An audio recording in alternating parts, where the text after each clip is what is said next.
Welcome back to Zangeki no Reginleiv. It's been another long time between these videos. I'd like to stop putting this off for so long. But we are back now with another Freya mission. And Freya gets the dubious honor of 2 boss stages back to back. Last time we fought Fafnir, I'm probably pronouncing that wrong, in the kingdom to the south. And now we get to fight something a little different. At least in terms of strategy. Also, there is slightly more to this stage than just being a boss stage. But now we have the towers that this level is named after. Hagen and some of the other people from the kingdom to the south are alongside us. And my battery is still almost dying despite replacing these batteries some time ago. Great! So, I guess we'll see which lasts longer, these batteries or the boss. This mission is going to start off slow as you're just going through the dialogue with all the people in town. And then, pretty soon, Idun is going to start talking to you. Again, probably pronouncing that wrong. Her role in this is basically warning you about what's coming and where it's coming from. Like, she's going to repeatedly tell you about these things coming from the south in particular. These guys, if you don't take care of them right away, will start summoning giants into the village. Also, this is why you don't immediately run after these things, because the camera will switch back to the towers, and then you'll have to turn around again. Fortunately, I have the level 2 homing bow with Freya, so my arrows hit their target anyway. But you absolutely want to get these guys down as soon as you can. And they also drop a shit ton of water crystals depending on where you hit them. So that was basically just the appetizer for this level. Because now we're going to have another figure from Norse mythology that'll make its way into the town. And in fact, depending on where you are in this, you may not be able to see it right away because of all the buildings around, but you know, I'm just going to let it happen. Like right here, if you're too close to the ball, you can't see it flying in overhead. But the boss for this area is going to be a dragon named Fafnir. I apologize if anyone who's actually knowledgeable about Norse mythology is seeing this and hearing me butcher all these names.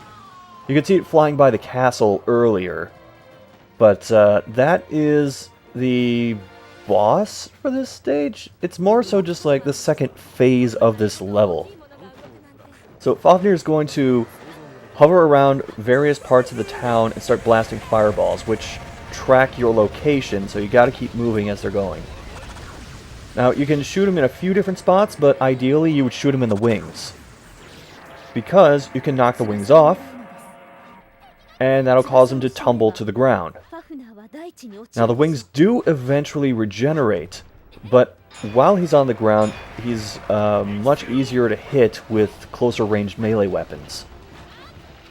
He can stomp on you, he can still blast you with fire.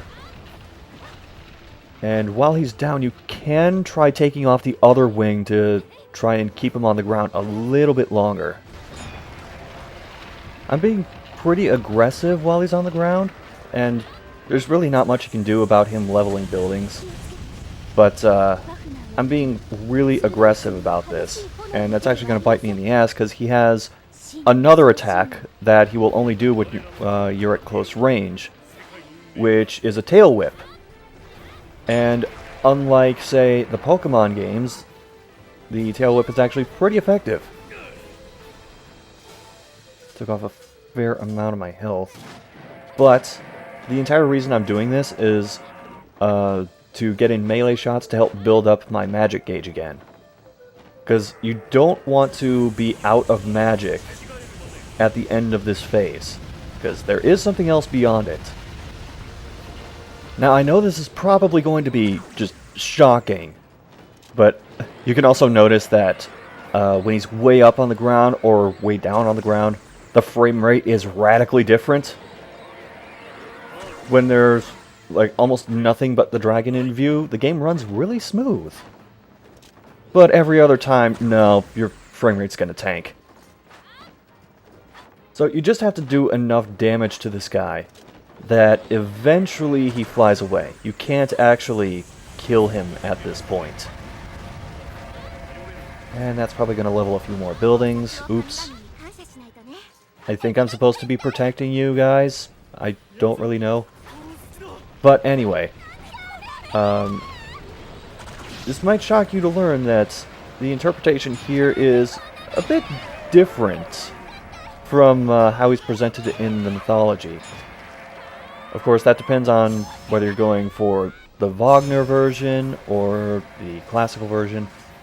But Fafnir was originally the son of a dwarf king who eventually was overcome by greed and killed his father, who I believe is the leader of the kingdom to the south in this game. And then just took a bunch of gold in his ring, went out to the wilderness, and eventually turned into a dragon that would spit poison into the area around him so that nobody else could get to his gold. Now you're noticing a lot of things have spawned on the radar, because technically the boss fight section of this is over, and now we get these things. We got a new enemy type. An enemy type I do not like. It's not even that they're hard to kill. With the homing bow in particular, they're pretty easy to kill, or any kind of laser weapon you might have. But these things love to spit poison all over the place. So pretty much anything that lobs fireballs or spits poison, I'm not going to like. Unsurprisingly, there are a lot of enemies I don't like.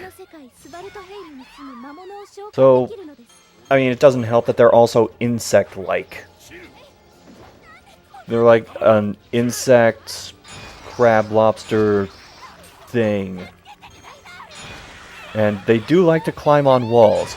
I had one practice run of this level in particular where one climbed on top of a house and wouldn't get down. But this time they cooperated a little more. For most of the stage, because I'm low on health, I'm trying to hang around Hagen, because he is not intimidated by these things at all. He will just run straight at them and slash away, and he's actually pretty effective at it. So this level, as you might expect, ends when you kill all of these things. And they like to scatter around the map, so it is going to take a little bit of time to get through all these. You do have the towers helping you out, so you don't have to worry so much about the ones that are toward the middle of town, or at least the ones that are in the direct line of fire of those towers. So you can kind of circle around those and get the ones that are off to the side, behind it, maybe a little too far off in the distance. Even if you're really low on health, there are enough friendly AI units around that you can basically just pretend that you're playing keep away with yourself and the monsters, and everyone else will thin out the herd enough that you'll be able to survive. And these are just straggling behind the towers. I'm really trying to avoid having what I mentioned before happen again, where one gets stuck on top of a home. Because even with the homing bow, it's a little hard to hit that target.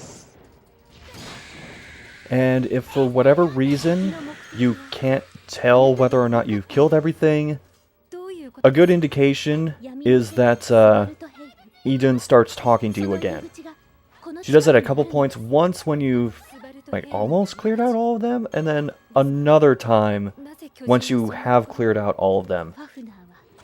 And as these last few lines of dialogue are playing out, it's a good opportunity to dash your way around the town and pick up any straggling crystals from ones you either missed before, or ones from enemies that were killed by AI units and not by you. So a lot of mine are going to end up in the middle of town, because that's where the towers were killing most of their units. And that pretty much does it for this stage. Unfortunately, we're not going to be at any levels for a little bit yet where you can choose Freya or Freya. They stay split up for a decent amount of time through this part. But, wait, I got a frost crystal? When did that happen? Maybe I headshotted one of the magicians or something. But, let's see what else I can forge with these crystals. I have a decent amount of water crystals, so I should be able to make something. And preferably toward the left side of the tree, because the right one is extending way further down than the left. And I think I'll go with this one. This is the Sunlight Staff, which is a bit tricky to use depending on what mission you bring it into, but it does kind of make use of the Wii Remote in an interesting way, so look forward to that when we eventually get to Freya's next mission. But for now... Oh, actually, I want to get into the habit of this, of setting the equipment for this character before I switch off to the next one.